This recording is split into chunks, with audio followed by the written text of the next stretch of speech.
What up, what up? Welcome back to Healthy Don't Hurt. My name is E-Man, back with another fire video on a Monday because you know I got that dog in me. Hopefully you guys are doing well. I'm doing good, but I'm trying to be great. So here on this channel, we talk about real life, and in real life, you have to pay for things. And it's getting harder and harder for us to just pay for goods, services, a roof over our head, healthcare. Everything is just insane.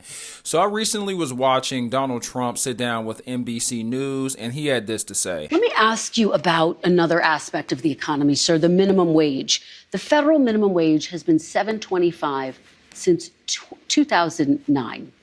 There are 20 states that still have the federal minimum wage at $7.25. And I actually have a map. 19 of these states actually voted for you, sir. Mm-hmm. And you can see it right here. I don't know if you remember this, but during the debate in 2020, I asked you if you would raise the minimum wage. You said you would consider it. And so my question for you is, now that you are going back to the White House, for these 19 states that voted for you, are you going to raise the federal minimum wage? It's a very low number. I will agree. It's a very low number. Let me give you the downside, though. Yeah. In California, they raised it up to a very high number. And your restaurants are going out of business all over the place. The population is shrinking. It's had a very negative impact. But there is a level at which you could do it, absolutely. Yeah. What is that level, do you I don't know. I mean, I really don't know. I can say this. You have a lot of businesses that are open and thriving because of the lower minimum wage. If you raise it too much, and you understand this, if California went crazy, they went crazy. And the restaurants are closing all over. Many more people are hurt. So I hear you saying, similarly to sort of what you said in 2020, will you consider it? Is this something you're going to look at? I'd want to speak to the governors. Now, I know a lot of people had voted for the Dawn, to improve our economy. And I would like to say this. I'm not a Donald Trump supporter. I'm not a Kamala Harris supporter. I'm a me supporter, okay? I'm in support of me, myself, and I. With that being said, I do have to agree with them. It does appear that T-Dog is the better option, okay? But I'm not saying that he's going to be my savior. And even if I were to vote for Kamala, I don't think she would save me either. Either way, this rent is going to be due on the 1st. They do not have enough power to lower inflation. I just don't think it's realistic. I know a lot of people like to view Donald Trump as an excellent businessman that loves to make a deal. He's always like, let's make a deal, I don't think he's going to be able to deal his way out of inflation. I don't care how smooth and how slick his New York accent is. Like, inflation is so intricate that the only resolution for this, for you as an individual, like a normal person, is to make more money. Let's say for a second that Donald Trump gets in office and he limits how much you can price certain goods and services at. Do you know what's going to happen? They're going to start giving you less per each unit that you buy. These Fortune 500 companies are going to start playing bully ball with the U.S. government. So they're going to make the consumer pay more for less. The consumer, meaning us, U.S. citizens, are going to still be struggling because nothing is going to change. Even though the price has been lowered, we're having to double up on goods and services that we're already buying just for us to, get through the week. Now, everybody has their panties in a bunch because they passed all these laws and regulations, but nothing changed. So then we got to start pressuring and getting angry at the U.S. government. Then the U.S. government completely goes back on the changes they made, and then the companies continue to do business as usual. As for me, I accepted my fate a long time ago. Me and my buddy were talking about how cool you were in kindergarten if you had a Game Boy Advance.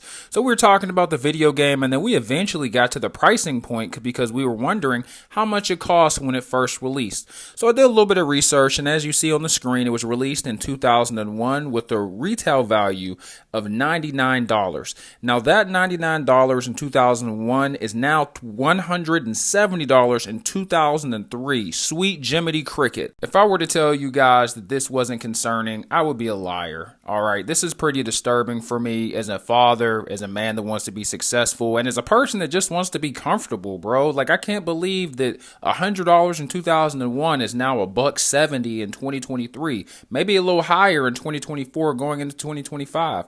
This just shows the current state of our economy in its rawest form. The U.S. government swears up and down that we are not in a depression and that we are not inside a recession either. I don't know what they want to call it, but they can't call it it good. You're going to need $100,000 annually for your income. I'm talking gross, not net, just for you to be comfortable. If you're making anything less than $60,000 with a family, without a family, you will barely be able to survive. You'll be living paycheck to paycheck. There will be no cool cars. There will be no nice fancy vacations, and you darn sure shouldn't be splurging on expensive items. 2025 is about to get rough. I'm not going to lie to you. I know they're saying they're going to resolve the inflation issue. I have no faith in them. I have zero belief in their words. And you know what? I'll barely be able to believe their action. If it is lowered, it'll be temporary, because nothing is free in this world. The only way that you can come out on the other end unscathed is by you elevating with inflation. You're going to have to make more money. You're going to have to be smarter with your money. You're going to have your money work for you. If that means you getting your CDL, so be it. If that means taking a few Udemy or Coursera courses so you can switch jobs or get a higher paying position, so be it. If that means you have to learn about cryptocurrency and watch the stock market every day, so be it. Get informed, get educated. Everything is available for free on the internet. If you are making below six figures in the year 2025, you will have to evolve, you will have to adapt, and you will have to overcome this situation. Do not rely on the government, do not rely on politicians or even your boss to give you a raise or to change the climate of our economy. It's going to get tough. Get ready so you ain't got to stay ready. I would love to know what your thoughts are in the comment section below about Donald Trump's 2 cents on minimum wage. I would love to know your comments and your thoughts and your opinions on inflation and the cost of living. How do you guys feel about college education? Are you still paying off college? Do you think you're going to be able to pay for your son or daughter's college? What do you think about the cost of homes right now? I think it's ridiculous. They keep lowering the interest rate slightly every single year, but it does nothing if the housing market goes up almost 20% every single year.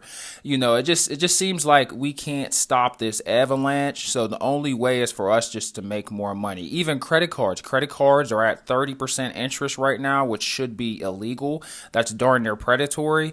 It just seems that every single aspect of our life financially as a country is in shambles, and there is no resolution. You have the country and its citizens robbing Peter to pay Paul, and we're still 3 months behind. Yeah, guys, that's my opinion. Make sure to hit that like and sub button on your way out. Hit the subscribe button, and you might as well turn on your notifications too, because I got more fire than an easy girl on Tinder, and nobody else is giving you guys this information and having these real conversations about life, especially with this level of transparency. Good luck in the year 2025. We have 2 days left. I hope you guys have a great day, and God bless.